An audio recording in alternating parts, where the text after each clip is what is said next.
devidamente apresentado, não vou fazê-lo agora, mas quero deixar os meus agradecimentos aqui a todos vocês que estão nos acompanhando pela internet nesse momento e as pessoas que organizaram esse simpósio. Meu muito obrigado pelo convite. E nosso tema é as 7 leis que regem o corpo físico. Primeiramente, nós não nos baseamos em nenhuma obra escrita para compor esse nosso tema. Na verdade, ele é oriundo de técnicas de investigação. Como vocês sabem, eu fui policial. Nas técnicas de investigação, na coleta de dados puros, né, através de fontes confiáveis, e a transformação desses dados a transformação em informação e a informação em conhecimento. O conhecimento é quando nós vamos transformar esses dados em coisas práticas que podem melhorar a nossa vida, por exemplo, né? Nesse momento tão necessário que nós estamos vivendo com essa pandemia mundial, ok? Então eu quero começar com uma frase que está na Bíblia, né? Que diz o seguinte, que o espírito está pronto e o corpo todavia é fraco. Essa frase está lá em Mateus capítulo 27, versículo 46, e ele possivelmente foi dito por Cristo. Eu quero fazer uma reflexão bem rápida, né, sobre essa questão de que o nosso corpo ele é visto como transitório em todas as linhas de pensamento, né, e isso deixa assim, o corpo em uma segunda, vamos dizer assim, em um certo menosprezo pelo corpo, né, e um maior apreço pelo espírito. Como se o corpo fosse hierarquicamente inferior ao espírito, e nós vamos perceber aqui ao longo da nossa palestra que um dos objetivos claros é nós colocar um pouco de luz sobre essa questão, ok? Existe também uma frase bem legal que eu gosto, que é do Shakespeare, que ele escreveu o seguinte: o meu corpo é um jardim e a minha vontade o seu jardineiro. É uma frase bem interessante que mostra o seguinte, que nós podemos mudar o nosso corpo através da nossa mente, né? E esse tema significa o seguinte, né? Que o nosso corpo ele não está pronto como deveria estar, né? Como diz a primeira frase, mas que nós podemos, através de ações práticas e pensadas e pontuais, fazer uma transformação no nosso corpo físico. Isso é possível. Então, ao analisar essas 7 leis, nós vamos comprovar essa tese. Existe, então, o ensinamento nesse momento de pandemia sempre com relação assim, que o nosso corpo é frágil, que a gente precisa lavar as mãos, né, e tal, precisa ter cuidado, não pôr a mão na boca, nisso e naquilo, demonstrando sempre de fora, né, para dentro. E aqui nós vamos tratar assim, fazer com que o nosso corpo fique forte de dentro para fora, ok? Então, vamos à nossa primeira lei. A nossa primeira lei é a modulação genética. Você é expressão genética. O que é a genética? Bom, a gente aprendeu que a genética realmente é o quê? Dentro de cada célula, do núcleo de cada célula, existem os nossos genes. Os nossos genes são responsáveis por tudo que nós somos, pela nossa expressão física. Então, vamos chamar assim, em linhas gerais, a genética é como se fosse uma receita de quem nós somos, ok? E o nosso corpo passa a ler essa receita, dado que em cada célula do nosso corpo existe essa receita, que são instruções de como cada célula vai agir, qual a função orgânica de cada célula. Então, essa ciência, a genética, é uma ciência muito precisa, e existe uma subdivisão, que é a epigenética. A epigenética, ela explica melhor essa modulação genética do que é isso que nós vamos falar agora, né? Ou seja, como que é feita essa leitura da molécula do nosso DNA, né? O DNA nosso, ele funciona da seguinte forma. Dentro de cada célula, como eu falei, existe uma fita de DNA. Essa fita ela é enorme, ela é maior do que o próprio núcleo da célula. E para ela caber dentro da célula, a nossa inteligência, né, corporal, ela envelopou isso dentro de uma embalagem. Essa embalagem é feita de proteína.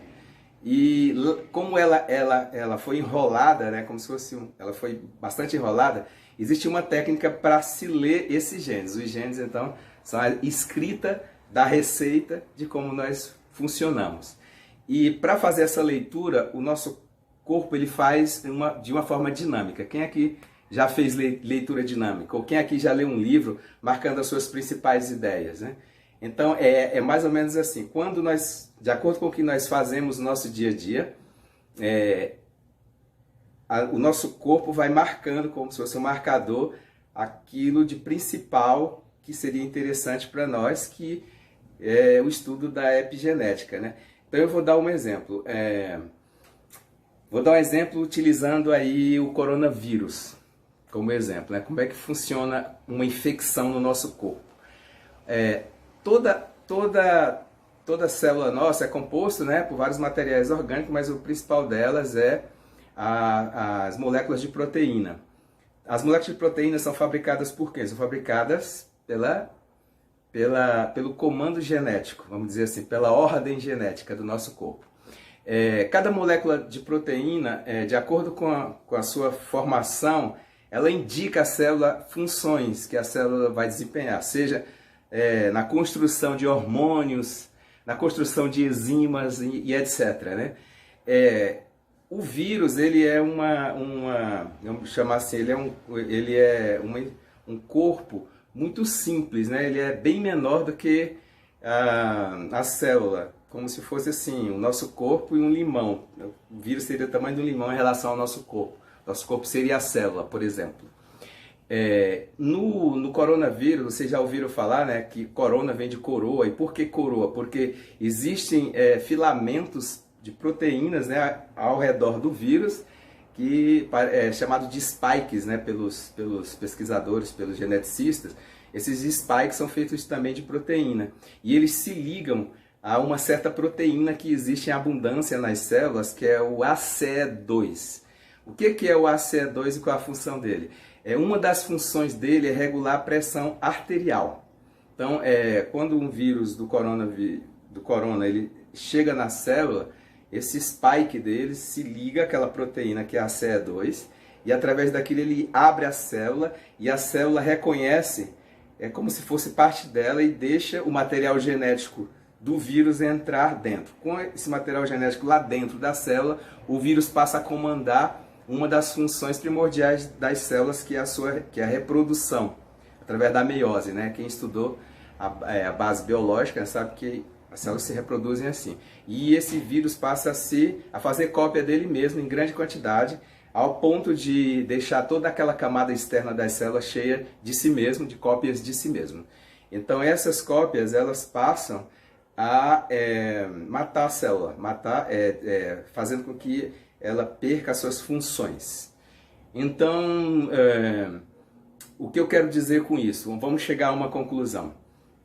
Essa proteína que regula, uma das funções dela é regular a pressão arterial, ela existe em grande quantidade em pessoas que têm doenças ligadas à questão da qualidade de vida, da questão de como ela leva a sua vida. Por exemplo, pessoas que que não têm uma atividade física, que não tem uma boa alimentação, não faz uma caminhada, o corpo fica lá parado. O que vai acontecer com a parte genética? Ela vai marcar, lembra do marcador?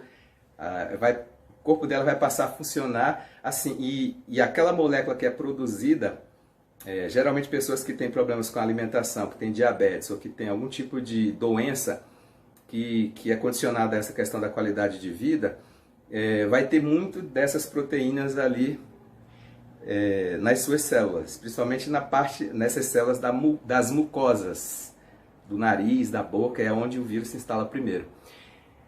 Essa função genética, então, veja bem aí onde nós vamos chegar. Ela deixa a pessoa mais aberta a infecções. Eu não só estou falando do coronavírus, mas todo tipo de vírus infecta desse mesmo modus operandi. Ou seja, ela entra e se liga à célula através de uma proteína. Muito bem. As pessoas que praticam atividade física, que têm uma alimentação saudável, não vão ter essa proteína ali parada, porque essa proteína está sendo utilizada. Utilizada por quê? Porque o seu corpo, o seu biorritmo, ele vai estar ali funcionando. E aí vai dar função para essa proteína. Ela vai, né, fazer as ligações químicas e bioquímicas no sangue, portanto, ela vai ser absorvida pelo corpo quando ela terminar de realizar a sua função. Então, ela não vai ficar parada e não vai existir. Então, vamos concluir. Pessoas que não modulam positivamente a sua expressão gênica, vamos chamar assim, elas estão mais aptas a contrair doenças infecto-contagiosas, ok? Então, fechando, essa é a nossa primeira lei. Nós podemos barrar, então, qualquer tipo de infecção através de vírus ou bactérias ou qualquer tipo de micro-organismo, fazendo o quê? Deixando o nosso corpo apto, com saúde, fazendo atividade física, praticando, né? E fazendo com que a nossa expressão gênica vai sendo marcada lá dentro das células e a função que nós estamos dando para o nosso corpo vai sendo lido pelos nossos genes. Então, aquela ideia de que todo mundo já nasce com uma expressão gênica conclusa, isso não existe, tá, pessoal? Isso é dado através dos nossos hábitos, dos bons e dos maus hábitos, ok? Então, é nisso aí que nós podemos já modular a nossa genética. Como? Então, vou repetir. Fazendo boas coisas, boas ações para o nosso corpo, né? Tendo a questão emocional também, que entra nisso aí, lá na frente nós vamos falar, é uma das leis também. E praticando atividade física, boa alimentação, equilíbrio, né, em todos os sentidos, ok? Então vamos para a segunda lei. Então, pessoal, a segunda lei, ela trata do seguinte, né? É a interação das partes. O nosso corpo, ele se interliga mente e corpo. Mente e corpo tem uma interligação. Então eu vou dar um exemplo assim de como funciona essa lei. Como que essa lei como ela funciona e como nós podemos tirar vantagem dela para o nosso bem-estar. Eu vou dar um exemplo da alimentação. Olha, existe uma frase que diz assim, que você é o que você come. Existe a fome biológica, né? Dentro do nosso corpo existem mecanismos que disparam a nossa fome e também existe a questão do emocional, ou seja, a nossa emoção pode enganar o nosso corpo e nós passamos a nos alimentar como se fosse tapar certos buracos emocionais, né? Isso aí vocês já ouviram falar. Então entra outra frase que diz, você come o que você é. Ou seja, a gente tem que prestar bastante atenção em como nós estamos lidando com a nossa mente em relação ao nosso corpo. Nós podemos produzir doenças através do nosso pensamento. Nós podemos desequilibrar quimicamente o nosso corpo através de pensamentos negativos, de pensamentos desqualificados e tal. E isso já foi comprovado, mais do que comprovado, por pesquisas científicas. Existem várias pesquisas que falam das doenças, das doenças causadas primeiro pela mente. A questão mente e corpo, ela é muito interessante porque a mente não está circunscrita ao cérebro. Existe um livro bem interessante do autor bielorrusso chamado Vygotsky, Lev Seminovich Vygotsky. E um dos livros dele é Onde está a Mente? E ele prova, né, de 1950, esse livro, se não me engano. Ele viveu nessa época, ele morreu bem jovem e ele não teve tempo de terminar várias pesquisas, várias teses dele. E ele dizia isso, onde está a mente? Para ele a mente está em cada parte do nosso corpo, nas células, nas partículas menores, onde existe ali um pensamento, uma força que ordena as coisas, como nós acabamos de ver nessa lei anterior da genética, que pode interagir com o nosso corpo, ou seja, nossa mente interage com o nosso corpo sempre. Como nós podemos tirar vantagem disso? Através do nosso equilíbrio emocional, buscar sempre o equilíbrio emocional. Como buscar o equilíbrio emocional? Sendo o máximo possível em todas as nossas ocasiões de nossa vida neutros. Aí você me pergunta, Theo, e como que eu posso ser neutro? Eu vou falar da minha experiência como policial. Quando se vai investigar qualquer fato, você tem que olhar os dois lados da moeda. Às vezes até mais de dois lados da moeda, ou seja, você tem que ter uma visão completa das coisas para você tomar uma posição. E quando você tem uma visão completa das coisas, a sua tendência é neutralidade. Então a gente tem que aprender a observar sempre os dois lados da moeda, ok? Isso é muito interessante. Vamos agora para a nossa terceira lei. Então, a terceira lei, ela fala também das interações das partes, né, conforme a lei anterior, mas nós vamos focar na interligação entre o corpo físico e o corpo energético. Para início de conversa, né, vamos falar de energia física e energia sutil. Energia física, ela é a energia que está no nosso corpo, que é obtida dos nutrientes, né, através do glicogênio, que é a queima do açúcar que está presente no nosso sangue, através principalmente dos carboidratos que nós ingerimos, das proteínas e etc. Né? Essa conversão em energia feita pela molécula da glicose, ela não pode ser considerada a energia ali presente na molécula, mas vamos conceituar como a física moderna faz. Seria a capacidade que o nosso corpo tem de realizar trabalho, ou seja, fazer força e provocar deslocamento. Essa é a visão da força física. A força, a energia sutil do corpo humano, nós sabemos que o corpo humano ele é uma complexa rede integrada de energia. A ciência moderna ela já consegue entender isso, a medicina também. Tanto que atualmente o SUS ele aceita o tratamento da acupuntura. A acupuntura vem da medicina chinesa e dessa ideia de que o nosso corpo é uma rede de energia, formado principalmente através de um campo biomagnético, ou seja, um campo de energia que existe ao redor do nosso corpo. E ao longo da coluna espinhal, há 7 centros de energias ou vórtices, denominados chakras. Nós chamamos na ciência lilarial de centros de força. Isso já é comprovado, já se consegue ver e fotografar através da máquina Kirlian, que é uma técnica, é uma forma física de ver e de visualizar os chakras. Os orientais, a cultura oriental já leva isso a sério já há alguns séculos. Então, o que eu quero dizer com isso, né, para nós concluirmos, é que tanto a energia física como a energia sutil se integram no nosso corpo e é preciso olhar para cada uma delas nessa integração. E como que nós podemos tirar o máximo de proveito disso? Nós podemos tirar através de certos exercícios, né? Mas o exercício principal que nós podemos fazer para alterar ou melhorar esse campo está justamente em fortalecer o corpo físico.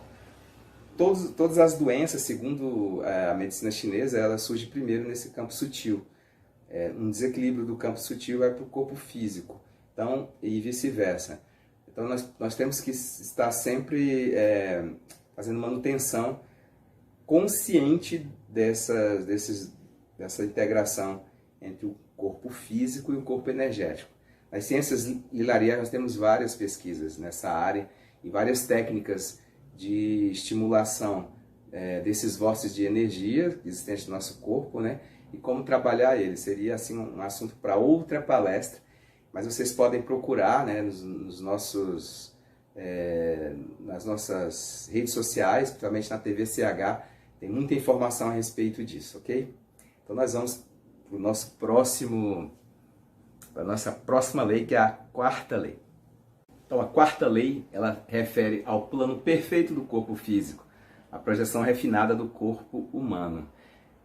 Nas ciências lilarial, nós estudamos o que nós chamamos de padrões da natureza. O corpo físico ele tem um padrão original que foi alterado.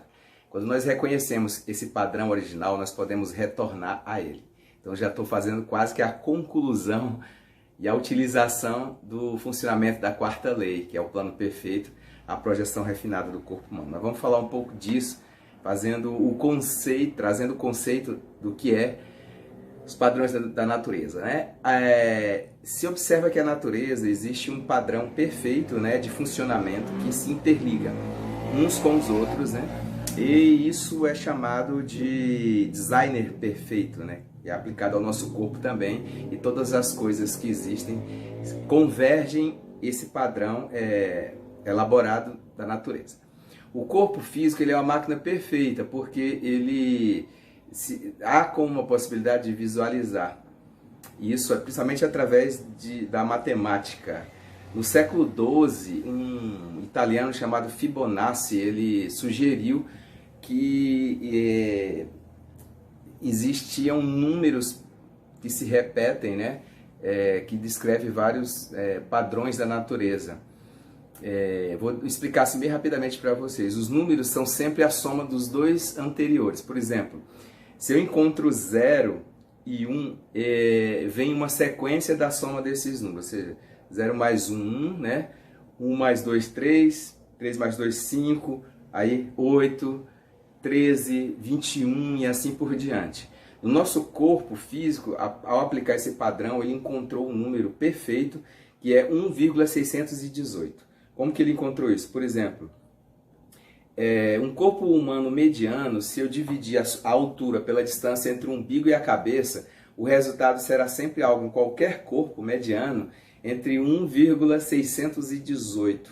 Bom, matemática à parte, né? Tem gente que não gosta da matemática, mas isso é um exemplo de que existe um padrão no nosso corpo físico também. Existe um padrão nas coisas da natureza. Como eu falei anteriormente, eu já dei a conclusão para isso, nós devemos retornar a um padrão original. Isso pode ter sido alterado? Pode ter sido alterado, sim. Como voltar ao padrão original, Del? Qual é o padrão original do nosso corpo? Será que o nosso corpo foi projetado para ter doenças? Será que o nosso corpo foi projetado para ser gordo? Será que o nosso corpo foi projetado para sofrer alterações, né, genéticas negativas, como câncer, por exemplo? Evidentemente que não. Aí eu pergunto para você, cara internauta, o que nós devemos fazer para voltar ao nosso padrão original? Essa pergunta nós vamos transcorrer dessa palestra, falar um pouco, porque ela vai refletir nas outras leis seguintes, né? Então vamos para a próxima lei, que é a nossa quinta lei. Estamos chegando ao final já, hein? São 7 leis, ok? A quinta lei. A quinta lei trata do equilíbrio. O corpo busca sempre a autorregulação. Mas para ele ter essa autorregulação, é preciso que nós... É preciso dar a ele, que nós, né? Cada pessoa dê ao seu próprio corpo o que ele necessita para se autorregular, para se autoequilibrar. Aí eu vou falar de duas coisas assim essenciais que há para começar a fazer isso, né? Eu já estou entrando na utilização. Falando do funcionamento dessa lei, essa lei ela é vista assim no dia a dia no nosso corpo. O nosso corpo, quando ele desequilibra, ele sempre busca voltar ao equilíbrio. Vamos utilizar a seguinte ferramenta para isso. Seria a alimentação saudável, a alimentação fora daquele padrão de ingerir alimentos industrializados, né? Alimentos com alto teor de química, de conservantes e de todos esses antes aí que vêm nos alimentos. Aliás, não nos alimentos, porque alimento mesmo vem da natureza. O que nós comemos, que vem das indústrias, são na verdade produtos alimentícios, produtos que foram desenvolvidos, são artificiais, que fazem mal à nossa saúde do corpo físico.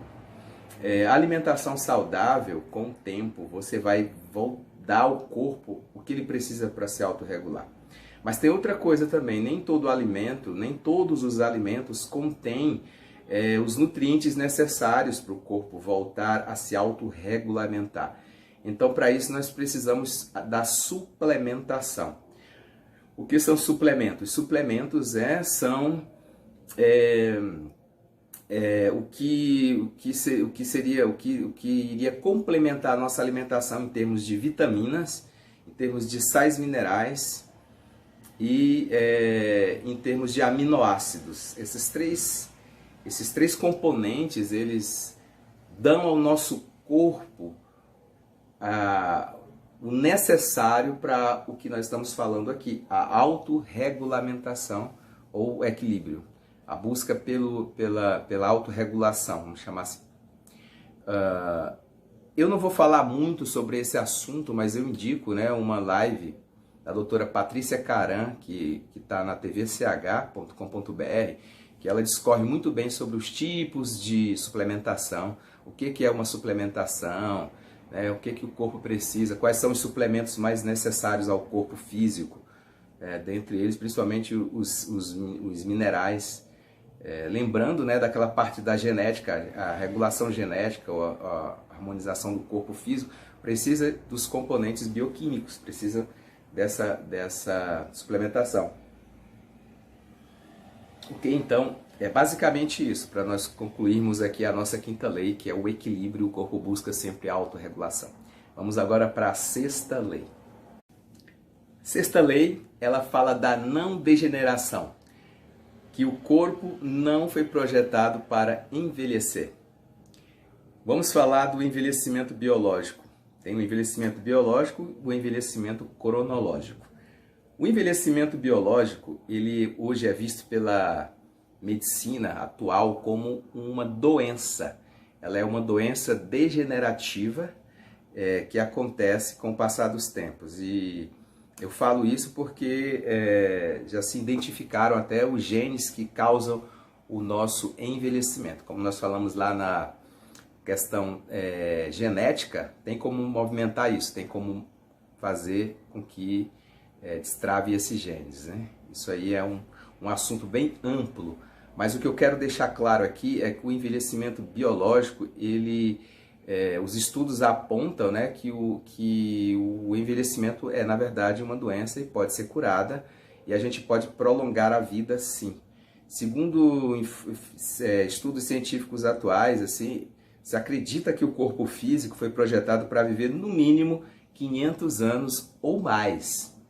Então existe como prolongar a vida, né? Isso não é um absurdo que você está falando, porque hoje as pessoas não passam dos 100 anos. Poucos são as pessoas centenárias no mundo. Eu digo que esse número vai aumentar bastante nos próximos anos, desde que as pessoas sigam, né, todo esse movimento que nós estamos falando aqui, todo esse cuidado que nós estamos expondo aqui com relação ao corpo físico.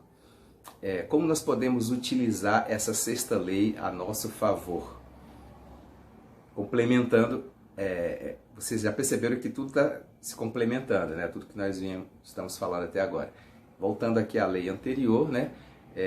Os hábitos saudáveis da alimentação, hábitos saudáveis na atividade física, hábitos saudáveis na suplementação, a gente fazendo essa tríade aí, já é a base do prolongamento da vida. Então, daqui para um futuro próximo, nós podemos ter pessoas centenárias, mas com qualidade de vida. Pessoas que vão ter a pele bonita, que vão estar com as funções vitais, né, dos órgãos do corpo bem. Porque a doença chamada envelhecimento, ela é a oxidação celular, ou seja, é a incapacidade das células de se reproduzirem. E os estudos da genética apontam que isso está dentro dos genes, nos chamados telômeros. Os telômeros são geralmente o final ali dos genes, né? São umas pequenas entrelaçamentos, né, que vão encurtando com o passar do tempo. E existem suplementos que evitam essa degeneração dos telômeros, então fazendo com que a célula ganhe mais tempo de vida. A renovação celular do corpo físico vai fazer com que os órgãos não oxidem mais. Então a oxidação celular nada mais é do que a incapacidade da célula de se reproduzir. Então, suplementação, volto a dizer, atividade física e alimentação saudável. Vamos para a sétima lei. Depois, alguns assuntos aqui poderiam ser aprofundados, como, por exemplo, a questão da projeção do tempo de vida, né? Quanto tempo que o corpo aguentaria. Então, esses estudos aí da parte científica que eu falei sobre que o nosso corpo pode aguentar muito mais tempo do que se pensa, existem vários estudos aí provando isso, ok? Mas nós vamos passar aqui, por causa do nosso tempo, vamos já finalizando aqui a nossa palestra, né? Sétima lei. A sétima lei, ela é uma colocação bem avançada que eu vou colocar agora, que é a não transitoriedade. O corpo pode ser eterno? É uma pergunta que eu vou fazer e vou colocar assim, dentre essa pergunta, essa possibilidade, será que nós podemos viver eternamente no corpo físico?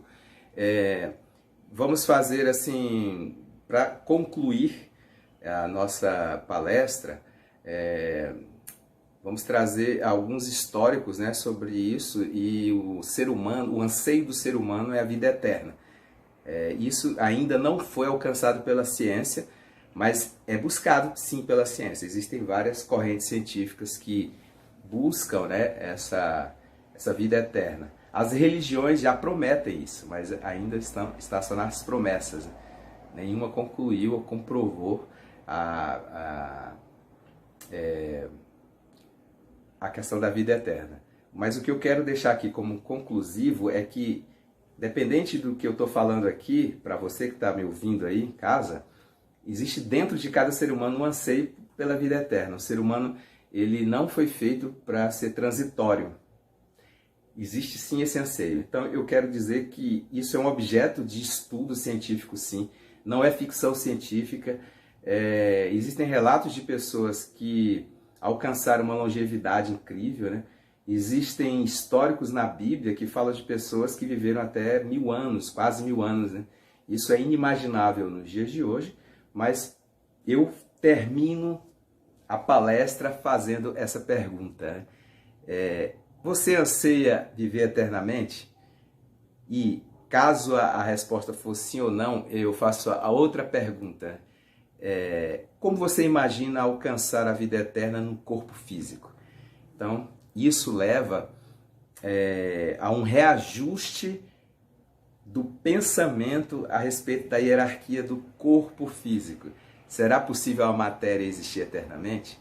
Essa transitoriedade do corpo físico, um dia pode acabar e nós termos a mesma sensação de vida eterna, não só espiritualmente falando, mas fisicamente falando? Então deixo aqui essas interrogações e gostaria de tratar desses assuntos mais profundamente, mas o nosso tempo não dá mais uma vez. E concluo aqui agradecendo a todos pela atenção, agradecendo a todos pela oportunidade, aos organizadores aí do evento, e deixo aqui o meu abraço e a gente se vê por aí em outras oportunidades, tá? Um beijo no coração de todos, até breve, tchau, tchau.